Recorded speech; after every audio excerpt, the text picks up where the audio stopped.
A maior ilusão que você pode ter na vida é pensar que você trabalha para os outros. Você pedir para derrubar uma porta, eu não tenho força física para isso. Mas se você me entregar um pé de cabra, eu derrubo com esse dedinho aqui, porque eu alavanquei. Então, na vida, tanto pessoal quanto profissional, principalmente na vida de negócio, nós temos que aprender a alavancar. E uma das leis para alavancar é usar a chamada lei do menor esforço. Nós vivemos a nossa vida seguindo a lei do menor esforço. Se você está acostumado a levantar às 5h30 da manhã, e eu peço para você ficar na cama até às 10, é um sacrifício. Se você está acostumado a levantar às 10, eu peço você para acordar às 5h30, também vai ser um sacrifício, não é verdade? Porque nós seguimos a lei do menor esforço. Quando a lei do menor esforço é aquela que nos leva ao sucesso, está resolvido o problema. Aí nós aprendemos a fazer mais com menos. O que é fazer mais com menos? Não é aumentar o orçamento, não é aumentar horas de trabalho, não é aumentar funcionários. É aprender a produzir mais com menos esforço. Eu estou produzindo mais com menos esforço, dependendo se eu estou ou não usando a lei do menor esforço. E a lei do menor esforço, ela é determinada pela estrutura. Se você está numa sala e tem uma porta e uma janela, você provavelmente entra na sala pela porta. Você poderia entrar pela janela, claro, mas uma vez ou outra de brincadeira.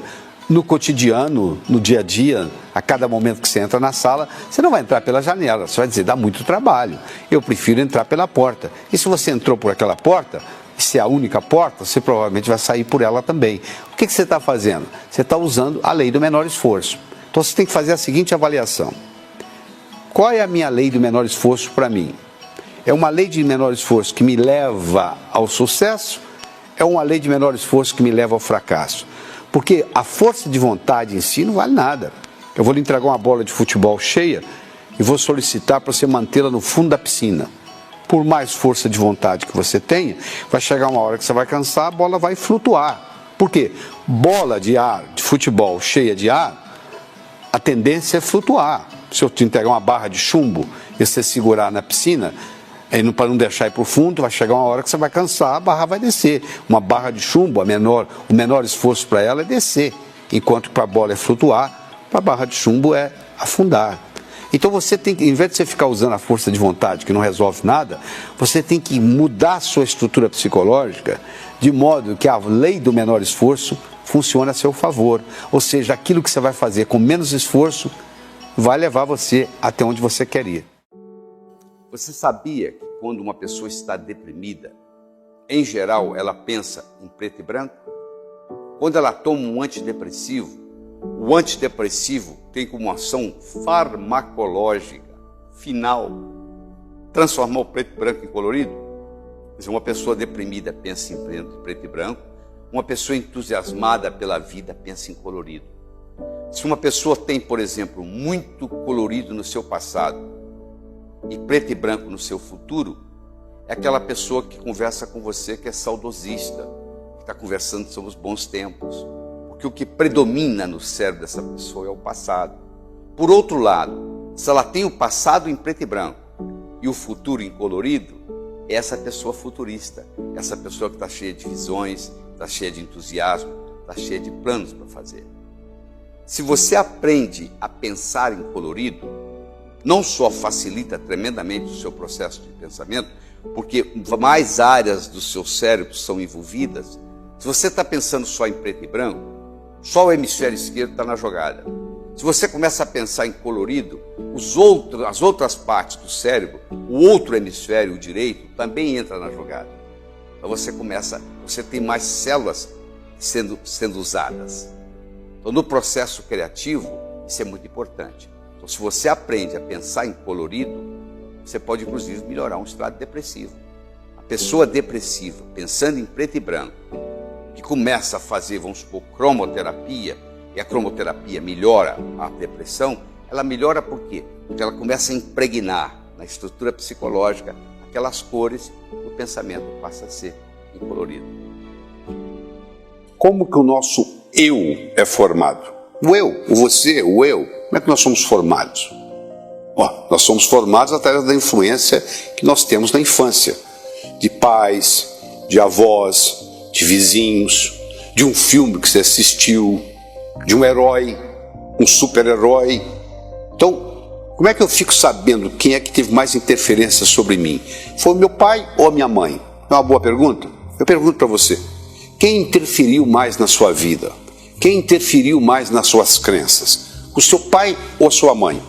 Você quer saber como é que você resolve isso? Às vezes você já sabe, mas vamos supor que você esteja em dúvida.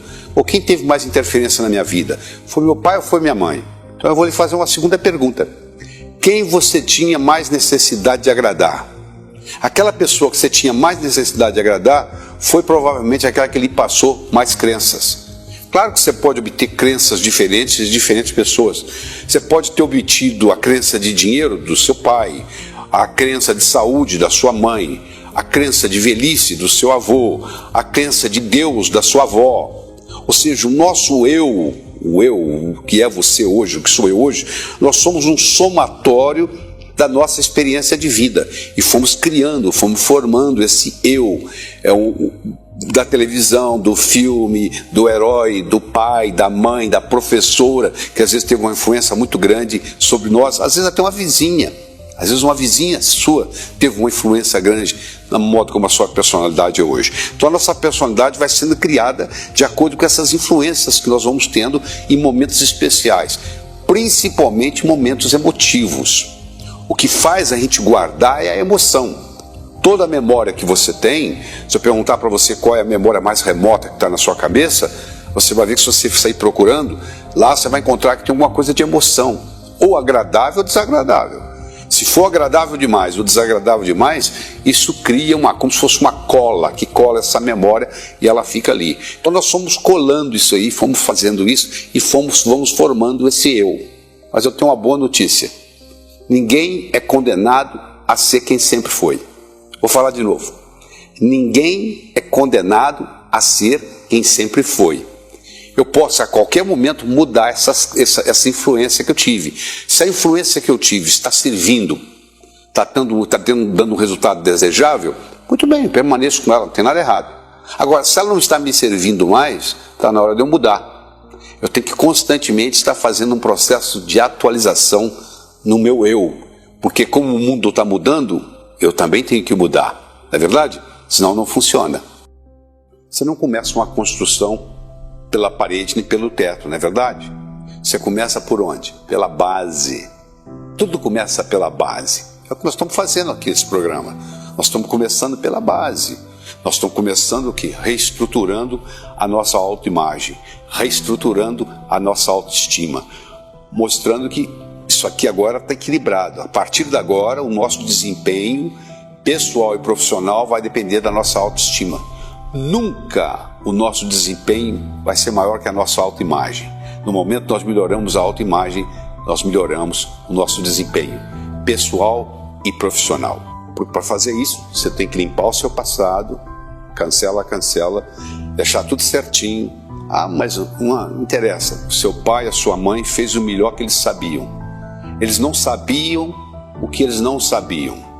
Eu trabalho com desenvolvimento cerebral há 27 anos. Todas as vezes que eu ofereci para um cérebro 2 ou mais opções, ele sempre escolheu a melhor. Posso lhe garantir que os seus pais fizeram o melhor que eles sabiam fazer para você naquele momento. Ponto. Eles não fizeram o melhor porque não sabiam. Se eles não sabiam, não tem nada que culpar. Essa história de você ficar no blá blá blá do passado não resolve absolutamente nada. O passado já passou, não tem nada que você possa fazer. Bom, aqui você está. Nós agora vamos começar a fazer um planejamento de futuro. Chega de falar de passado. Vamos conversar sobre o futuro. Vamos conversar como é que nós podemos realmente, no nosso dia a dia, sermos co-criadores da nossa existência. Lá na Bíblia já diz isso, que nós somos co-criadores da nossa existência. Ou seja, nós temos a nossa responsabilidade. Nós ganhamos de presente a dádiva da vida. Esse é o maior presente que nós recebemos. O resto agora corre por nossa conta. Nós temos que fazer a nossa parte, não é ficar só pedindo, não. Você conhece a história daquele sujeito que toda manhã ele ficava orando? Meu Deus, meu Deus, meu Deus, deixa eu ganhar na loteria, deixa eu ganhar na loteria. Um dia Deus perdeu a esportiva e gritou lá de cima, pelo menos compra o bilhete. Pelo menos faça a sua parte. Você fazendo a sua parte, tudo funciona bem. Só que a pessoa fica com a energia amarrada no passado e perde a oportunidade. Ou está muito amarrada no passado, ou está muito preocupada com o futuro. E sabe onde é que acontece a vida? No aqui e agora. Eu quero conversar com você sobre a diferença entre pedir, solicitar e agradecer. Muitas vezes nós ficamos pedindo as coisas para Deus. Na realidade, nós devemos estar agradecendo, não é verdade? Porque aquilo que nós necessitamos, nós já temos. Você imagina se você tivesse um filho, que toda vez que ele visse, ele solicitasse alguma coisa. Você ia falar assim, ó, já veio o pidão de novo. Você ia começar a evitá-lo. Nós somos 6 bilhões e meio de pessoas. Já pensou todo mundo pedindo? Na realidade, o que nós devemos fazer é agradecer, é manifestar gratidão. Agradeça aquilo que você tem para obter aquilo que você quer. A gratidão é a mãe de todas as virtudes, porque ela funciona como se fosse uma cibernética. É como se fosse um processo de realimentação. Você sabe, se você colocar na temperatura de uma sala, no termostato 21 graus Celsius, a temperatura vai ficar em torno de 21, porque a temperatura da sala vai fornecer para o termostato a informação de que a temperatura está daquele jeito que deveria de ser ou não. A gratidão é o modo da gente dizer para o universo, ó, eu estou satisfeito, eu tenho que agradecer aquilo que tem e gostaria de ter, e também agradecer aquilo que eu não tenho e não gostaria de ter. Mas eu tenho que fazer isso, não é só da boca para fora, não. A linguagem, ela só tem força, solicitando ou agradecendo, quando aquilo que sai da minha boca, na forma de palavras, tem um reflexo no meu cérebro na forma de imagens. A minha linguagem só é poderosa quando ela está gerando imagens. Então você tem que prestar atenção naquilo que você fala, mas de uma forma que à medida que você vai falando, você vai gerando a correspondência linguística no cérebro.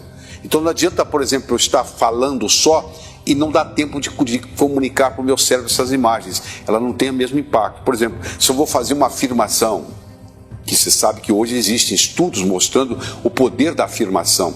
Se eu fizer uma afirmação só da boca para fora, eu vou provar que a afirmação não tem valor nenhum. Mas se eu fizer uma afirmação e cada vez que eu faço a afirmação, eu deixo gerar no meu cérebro a imagem correspondente à linguagem daquela afirmação, aí isso sim tem impacto. Aí você começa a ver que faz uma diferença. Se você começar a fazer afirmações negativas, você não quer nem pensar nisso, né? Engraçado, se eu falo que é para você pensar negativo, você fala, não quero. Agora, muitas vezes você discute se o pensar positivo funciona. Ninguém quer pensar desgraça, né? Porque se pensar desgraça pode acontecer, né? Quer dizer, essa parte a pessoa acredita. Não, eu não vou pensar desgraça para não acontecer. Agora é a parte positiva, ou é o outro lado da moeda. Então, quando você estiver solicitando, ou estiver agradecendo, ou estiver falando, você tem que deixar as imagens refletirem no cérebro. A aparência conta sim e muito. Se alguém tocar a campainha da sua casa, do seu apartamento, e tiver de batina preta, colarinho branco, uma Bíblia debaixo do braço, até que se prove o contrário, você vai pensar que aquilo ali é um religioso e um padre. Não é verdade? Pode até não ser. Se você está dirigindo numa rodovia e olha no seu retrovisor e tem um carro da polícia piscando e mandando você parar, você vai pensar que é polícia. Pode ser que até que não seja. Ou seja, a aparência. Agora eu tenho um detalhe muito importante aqui para lhe mostrar. Não é estar bem vestido, é estar adequadamente vestido para o contexto, para a ocasião. Se eu sou advogado de uma multinacional e vou representar essa multinacional junto a uma greve do Sindicato dos Operários, se eu chegar lá de Rolex, abotoadura de ouro, todo engravatado, sabe o que eles vão dizer? Chegou o inimigo. Se eu quero jogar num time, eu não posso entrar com a camisa do outro. Se eu quero servir exército, eu não posso aparecer lá com o uniforme da Marinha. Não é verdade? Então, o segredo da aparência é estar adequadamente vestido para a ocasião. Ou seja, qual a mensagem que você quer passar com a sua imagem. Se eu sou um cantor de rock and roll, eu posso me dar o luxo de usar óculos escuros no meu show. Porque o contexto permite isso. Agora, se eu vou para uma reunião executiva, ou se eu vou para uma entrevista de trabalho usando óculos escuros, provavelmente eu não serei contratado. Aquilo vai contar negativamente contra mim. porque eu não estou permitindo às outras pessoas ver os meus olhos. É como se eu estivesse escondendo alguma coisa. Então, a importância da aparência depende do contexto. Isso é muito importante. Você tem que avaliar o contexto, a circunstância, identificar o seguinte: qual é a mensagem que eu quero passar com a minha imagem dentro deste contexto. Um homem, por exemplo, pode começar a dar uma aula e depois de 15, 20 minutos resolver tirar o paletó. O poder do homem continua o mesmo. Uma mulher já não pode tirar o blazer. Ela perde poder. Se ela começou de blazer, ela tem que terminar de blazer. O homem pode se dar ao luxo, depois de 20, 30 minutos, dizer: vocês vão me dar licença, eu vou tirar o paletó. Então, essas são características, detalhes importantes na aparência que têm que ser avaliados. Coragem de errar, porque geralmente a pessoa quer acertar, é verdade? Nós já conversamos que para acertar muitas vezes você tem que errar. Um casal vai com seus filhos para os Estados Unidos, passa lá um ano. As crianças voltam falando inglês, os pais voltam sem falar inglês. Por quê? Porque o pai e a mãe ficam assim: bom, quando eu falar bem, aí eu vou falar. Como a criança não tem medo de errar, ela vai errando, vai praticando. Como é que você aprende a falar? Falando, não existe outro jeito. Como é que você aprendeu a andar? Andando, caindo, andando, caindo. Então, se você não tem aquela história do perfeccionismo, o perfeccionismo passa a ser uma doença. Porque está provado que o perfeccionismo atrapalha tremendamente a produtividade. Porque se eu tenho que fazer aquele perfeito, eu conheço um sujeito que mora no Nordeste, de vez em quando eu vou na cidade dele, em Fortaleza, e ele, de vez em quando, ele vem nos meus cursos e ele diz assim: eu estou lá, eu estou escrevendo aquele livro, viu? O dia que eu terminar, eu vou mandar para o senhor, eu queria que o senhor escrevesse o prefácio. Perfeitamente, só você me mandar. Isso aí, eu já tem uns 12 anos que eu encontro esse indivíduo. Ele continua escrevendo o livro. Aí eu sempre pergunto para ele: mas e aí, quando é que você vai me mandar o livro? Ele diz: está quase pronto. Sabe o que é? Eu li mais uma vez, não gostei, estou fazendo umas correções. Ou seja, esse perfeccionismo não permite a pessoa produzir nada. Porque ele vai ficar: mas eu tenho medo da crítica. Bom, se você tem medo da crítica, é difícil você ter sucesso, né? É muito fácil você não ser criticado. Sabe o que você tem que fazer? Não fale nada, não faça nada, não seja ninguém. No momento que você falou algo diferente, no momento que você fez algo diferente, no momento que você é alguém, no momento que você mudou o status quo de uma situação, vai ter sempre alguém te criticando. O problema é quando você não recebe mais crítica. Aí ninguém está se incomodando com você, não é verdade? Ou seja, você tem que absorver a crítica de uma forma que ela te jogue para frente. Porque ninguém consegue agradar a todos. O Buda não conseguiu, Jesus Cristo não conseguiu, Maomé não conseguiu, você não vai conseguir, eu não vou conseguir. No momento que você se propuser a agradar a todos, você vai sair perdendo na história. Porque se você for o melhor da sala, o cara que é o último não vai gostar. Se você for o pior da sala, o cara que está lá em primeiro lugar não vai gostar. Se você for mediano, nem o que está lá em cima, nem o que está lá embaixo vai gostar. Então, o segredo é você fazer de acordo com os seus valores. E saber o seguinte, que para acertar, muitas vezes, nós precisamos errar. O que dizemos? Se você não disse nada, ninguém sabe se você é inteligente ou deixa de ser. No momento que você falou besteira, tem jeito de voltar atrás, na verdade. Então, por isso que nós já temos uma boca e 2 ouvidos. Somos feitos mais para escutar do que para falar. Então, quando nós estivermos em dúvida, é melhor a gente morder a língua e não falar. Porque uma palavra falada, uma flecha lançada, uma oportunidade perdida, depois que aconteceu, não poder fazer mais nada, não volta. Você não pode trazer a palavra de volta, não é verdade? Então é muito importante isso. O que você vai dizer? Então, por isso você tem que fazer o seu dever de casa para saber o que você vai dizer. Mas não é só o que você vai dizer, é como você vai dizer o que você vai dizer. Você quer ver? Olha aqui, escute. Eu não disse que ele roubou o dinheiro. Eu não disse que ele roubou o dinheiro. Quem foi que disse? Eu não disse que ele roubou o dinheiro. Como é que você se expressou? Eu não disse que ele roubou o dinheiro. Quem foi que roubou? Eu não disse que ele roubou o dinheiro. Como é que ele obteve? Eu não disse que ele roubou o dinheiro. O que foi então que ele roubou? A mesma frase tem 5 significados diferentes, dependendo de onde você coloca a ênfase. Então, não é só o que você está dizendo, é como você está dizendo o que você está dizendo. Tem uma frase que eu digo o seguinte: o cantor é mais importante que a canção. Se você tem o seu cantor favorito, tem uma canção favorita que ele canta, que toca o seu coração, aquela mesma canção cantada por um cantor que você não gosta, não toca o seu coração. É verdade? Porque as palavras são as mesmas, mas estão sendo cantadas num timbre diferente, numa tonalidade diferente, e não satisfaz o seu coração. Quando você leva em consideração isso, o que você faz, a sua aparência, o que você diz, como você diz o que você diz, você deixa na pessoa uma imagem, boa ou ruim, dependendo de como você administrar isso. Mas o importante é você entender que numa interação, os 3 primeiros minutos são fundamentais. Nos primeiros 3 ou 4 minutos, a pessoa faz o julgamento a seu respeito. Feito esse julgamento, dar isso depois é complicado. A maioria confunde urgência com importância. Acaba fazendo o que é urgente e não o que é importante.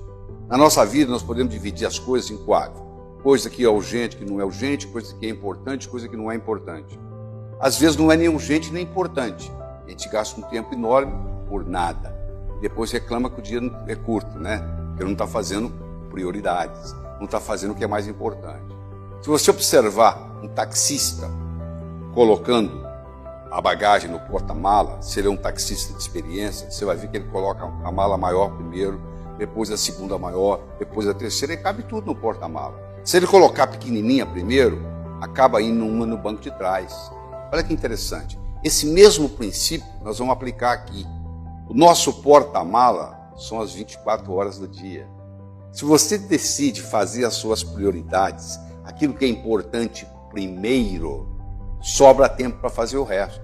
Se você começa a fazer o que é fútil primeiro, o que não tem nenhuma necessidade de ser feito, aí não dá tempo de fazer o outro, não dá tempo de fazer o resto. Então você saber estabelecer prioridades e fazer as prioridades primeiro é importantíssimo.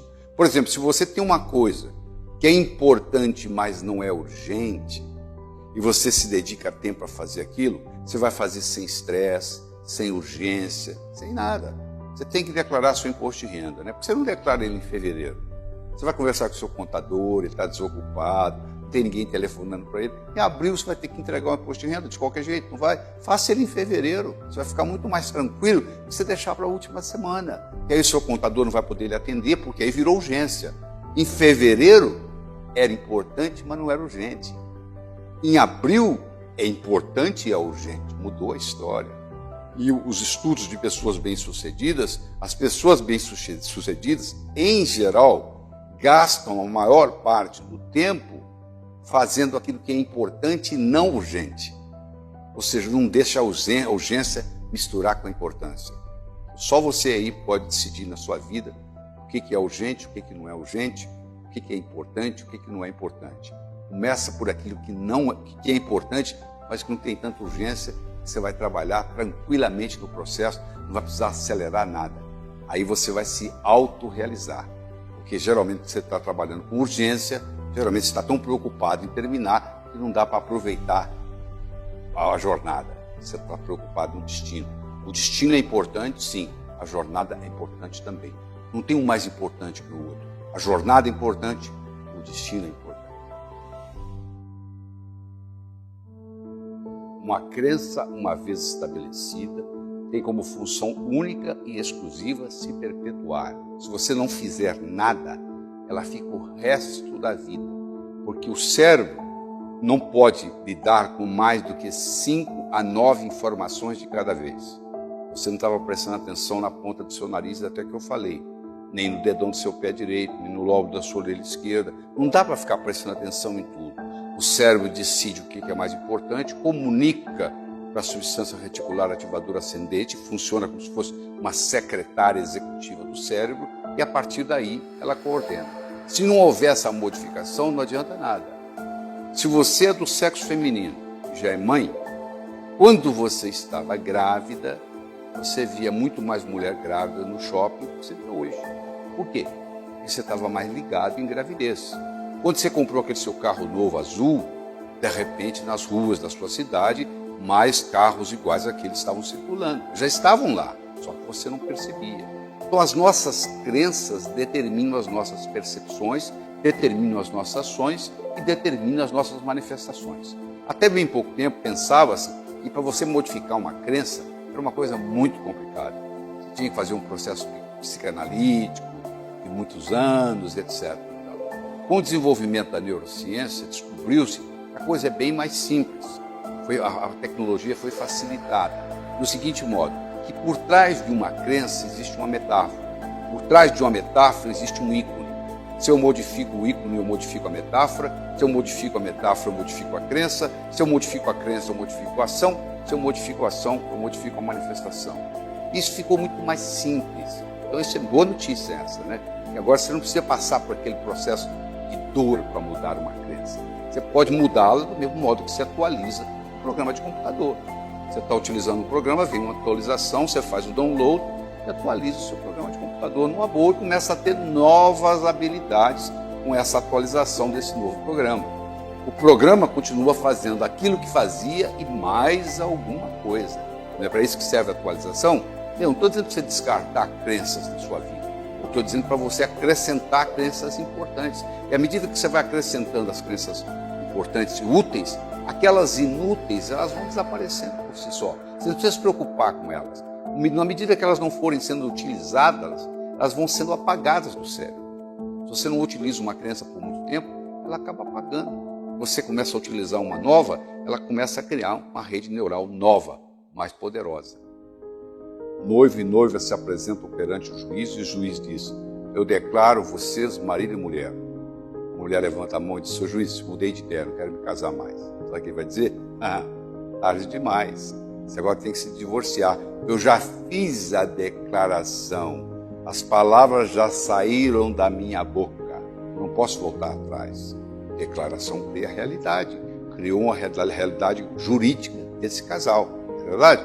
Agora, se ela tivesse convidado o vizinho dela que trabalha no banco para fazer essa declaração, ela não estaria casada. Porque o vizinho não tem autonomia, não tem autoridade para declarar marido e mulher. Para você fazer uma declaração, você tem que ter autoridade sobre aquilo que você está declarando. Eu agora pergunto, quem tem mais autoridade sobre você? Eu espero que você tenha respondido você mesmo. Quando você tinha 5 anos de idade, quem mandava em você não era você, eram seus pais. Mas se você já é adulto, hoje quem manda em você é você. Ou então você tem todo o direito de declarar coisas a seu respeito. A declaração tem que ser agora. Não é eu vou declarar, eu declaro que vocês serão casados. Não existe declaração de futuro. Ela é agora. É do que é e não do que não é. Eu declaro que vocês não são mais solteiros. Isso não existe. A declaração, quem declara tem que ter autonomia, ela tem que ocorrer no aqui e agora, e tem que ser o que é e não o que não é. Então, se o meu pai me chamava de estúpido, e eu comecei a me sentir estúpido e acreditei que era verdadeiro, eu não tenho que ficar com esse sentimento de estúpido o resto da vida. Eu posso dizer, eu declaro ser inteligente. Eu passo a fazer o que gente inteligente faz, eu passo a ter inteligência. Entendeu? Então você faz uma lista daquilo que você se acha limitado, você encontra o oposto daquilo, você faz uma declaração, mas não é só da boca para fora, não. A declaração ela tem força quando o que está saindo pela boca, as palavras, dá uma reflexão de imagem, de ícone no cérebro. O segredo é o ícone que você está criando no cérebro. Então, à medida que eu vou falar, até para rezar tem ciência. Se eu falar só as palavras, não tem impacto nenhum. À medida que eu vou falando as palavras, tiver um reflexo, tiver uma formação de um ícone no meu cérebro, esse ícone vai ficar. É isso aí, desse jeito que a declaração funciona. Então, isso aí é um caminho para nós podermos usar a habilidade de sermos humanos. O que nos faz humanos e nos separa dos outros animais é que nós somos animais linguísticos. Linguagem cria a realidade e nos faz humanos. E declaração é uma habilidade de linguagem. Só quem tem linguagem pode declarar. Faz parte do espírito humano crescer. Somos ambiciosos por natureza. Ambição não é a mesma coisa que cobiça, são coisas diferentes. A ambição saudável é você crescer e deixar que os outros cresçam. Existe uma palavra japonesa chamada Kaizen. Toda uma filosofia montada nessa palavra, que é a melhora contínua. O Japão, em 1945, Hiroshima, Nagasaki, tudo destruído. Hoje, per capita, está entre os 5 melhores do mundo. O que trouxe o Japão, um arquipélago de mais de 3.000 ilhas, você imagina o que é gerenciar um arquipélago, a essa posição. A filosofia Kaizen, melhora contínua, só que nós nos acomodamos. A gente atinge um platô, um platô, e acha o seguinte, tá bom, a gente não continua nesse processo. Você imagina se você estiver num processo constante de melhora, todo dia melhora um pouquinho, todo dia melhora um pouquinho, todo dia melhora um pouquinho. E isso muitas vezes não depende de uma experiência, educação formal, não. Uma coisa é educação formal, é você ter o colégio, você ter o diploma. Outra coisa é a educação não formal, é a experiência da vida. É esse de vontade que você tem de crescer, é de você conseguir evoluir e com a vontade de viver. Quando nós paramos de ser ambiciosos, nós começamos a morrer. Nós sabemos que uma pessoa começa a morrer quando os seus louros, o seu passado, as suas recordações começam a ficar mais importante que as suas ambições, mais importante que as suas metas. Uma pessoa começa a falar muito no que ela já fez, do que o que ela vai fazer. Você sabe que ela é muito orgulhosa do seu currículo que já passou. O currículo é uma coisa do passado, que já aconteceu. Eu não quero saber o que você fez, eu quero saber o que você vai fazer daqui para frente.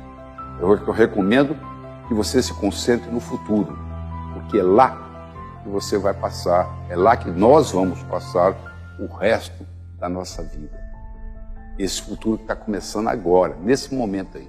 E à medida que ele começa, ele já vira passado. E agora, ele já ficou passado. A vida vai nesse constante, passado, vai passando. E você está vivendo esse momento, esse momentinho, esse momento sutil. Você tem que viver o hoje e planejar o amanhã. Se você planeja só o amanhã, você não está vivendo a vida. Se você vive só o hoje, você também vai ter problemas. Então a filosofia simples é viver o hoje e planejar o amanhã. O que é o impossível? É aquilo que ninguém faz até que alguém faça. Roger Bannister foi o primeiro ser humano a correr 1 milha em menos de 4 minutos. Até então, ele, estudante de medicina na Inglaterra, até ele correr 1 milha em menos de 4 minutos, era impossível o ser humano correr 1 milha em menos de 4 minutos. Tinha tratados de fisiologia explicando por que o ser humano não pode correr 1 milha em menos de 4 minutos, até que Roger Bannister rompeu essa barreira dos 4 minutos. Hoje, qualquer atleta, não precisa ser excepcional, qualquer atleta profissional, qualquer corredor profissional, é capaz de correr 1 milha em menos de 4 minutos. Ficou uma coisa banalizada. Mas isso um dia era impossível. Você já imaginou o que levava uma caravela atravessando o Atlântico? E você já pensou se você entra hoje num avião supersônico? Como é que é fácil? Quer dizer, uma coisa que era praticamente impossível, com a ajuda da tecnologia, se tornou simples. A tecnologia ela não é boa nem ruim. Ela ajuda a transformar o impossível no possível quando bem usada. Ela vai depender de quem está usando. Mas se você vai contra a estrutura, é complicado. Você quer ver? Ó? Tenta afundar uma bola de futebol cheia de ar. Acha que você consegue? Por quanto tempo? Vai chegar uma hora que a sua mão vai doer, você vai soltar a bola. Sabe por quê? Porque a estrutura de uma bola de futebol cheia de ar é para flutuar e não para afundar. Uma barra de chumbo, a estrutura é para afundar na água e não para flutuar. Se você quiser segurar a barra de chumbo na superfície da água, você vai cansar. Se você quiser segurar a bola de futebol no fundo da piscina, vai chegar uma hora que você vai cansar e vai soltar. A estrutura determina a função. Você entra na sua casa todos os dias por a porta naquele lugar que a porta está. Você podia até entrar pela janela, mas é mais complicado. Você entra por onde está a porta. Quando você for sair, eu vou prever que você também vai sair por aquela porta. Então, para você fazer uma modificação, transformando possível aquilo que é impossível, muitas vezes você tem que modificar a estrutura. Às vezes você tem que modificar a própria estrutura psicológica. Porque no momento que você modifica a sua estrutura psicológica, você não precisa de força de vontade. Em 1953, eles entrevistaram todos os formandos da Universidade de Harvard. Em 1973, eles reentrevistaram quem estava vivo. Em 1953, eles fizeram várias perguntas. Uma delas era a seguinte: o que você vai fazer nos próximos 6 meses, 1 ano, 5 anos, 10 anos, 15 anos depois de formado? Você imagina uma pergunta dessa para um jovem se formando. A maioria não tem a menor ideia. Uma pequena minoria tinha uma ideia do que ia fazer. Uma minoria menor ainda, ou seja, 3%, tinham por escrito o que eles iam fazer nos próximos 6 meses, 1 ano, 5, 10, 15, 20 anos. 20 anos depois, 1973, quando reentrevistados, esses 3% que tinham por escrito o que iam fazer na vida, valiam mais financeiramente do que os 97% juntos. Pô, eles foram estudar, poxa. O que isso tem de diferente? Será que tem inteligência diferente? Não era. Background familiar, vem de famílias diferentes, fazia diferença. Pô, notas melhores? Não. A única variável que era estatisticamente significante é que essas pessoas tinham colocado por escrito o que queriam fazer. Coisas importantes vão para o papel. Você não vai num banco, aperta a mão do gerente e sai com dinheiro. Você vai ter que assinar. Você deve. Você não compra uma casa e fica no papo. Você tem que assinar. Você não casa, você tem que assinar. As coisas importantes vão para o papel, inclusive suas metas. Uma coisa é você pensar na meta. Outra coisa é você passar a meta para o papel. Nesse processo de passar do cérebro para a mão, faz uma diferença enorme. Você realmente se conscientiza daquilo que você quer fazer. Então, de vez em quando, você tem que escrever as suas metas. Você tem que colocar para você mesmo, para você ver fora de você. Porque enquanto você está pensando, o processo está dentro de você. E você tem que se colocar no que se chama uma posição meta, com relação às suas metas. Parece um pleonasmo, né? Mas não é não. É se colocar numa posição meta com relação às suas metas. Ou seja, você tem que ser um observador daquilo que você vai fazer. E o jeito de fazer isso é passar do cérebro para a mão. Então, a nossa recomendação hoje é a seguinte: escreva, coloque no papel aquilo que você realmente quer atingir na vida. Porque tem estudos, inclusive esse que eu citei, provando que é assim que funciona. Howard Gardner diz que nós temos 9 tipos de inteligência. Essa que eu vou conversar não está na categoria dele, mas é muito prática. É a inteligência financeira. Você deve conhecer gente que tem mestrado, doutorado, pós-graduação em tudo, não consegue pagar o aluguel, tem que pegar o dinheiro emprestado com um cunhado. Você conhece gente que mal sabe escrever o nome e que está muito bem financeiramente, obrigado. Você já parou para pensar qual é a diferença?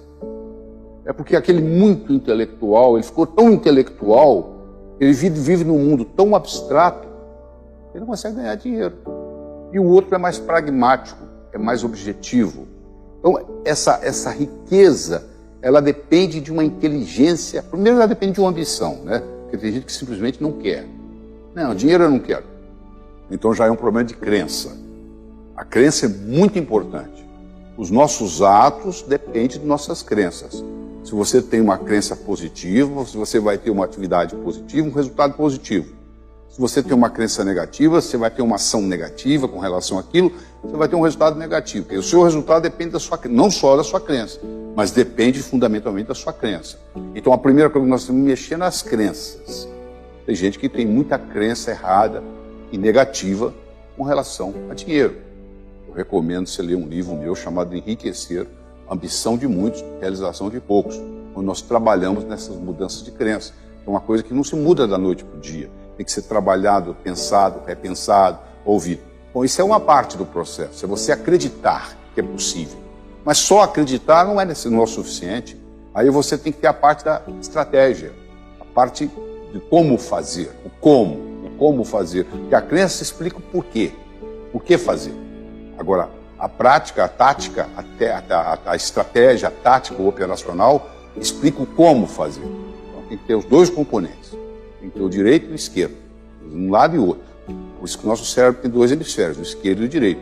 Eles têm funções diferentes, propriedades diferentes, que quando combinados, fazem uma sinergia.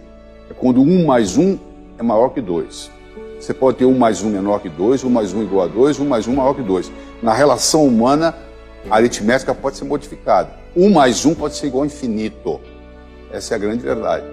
Então, quando você combina essas atividades, faz uma diferença enorme. Principalmente no que diz respeito à inteligência financeira. Que pode ser estudada, que pode ser melhorada, que pode ser desenvolvida. Ou seja, o seu coeficiente financeiro, você não tem que ter o mesmo. Você não está condenado a ser quem sempre foi financeiramente. A qualquer momento, isso pode ser modificado.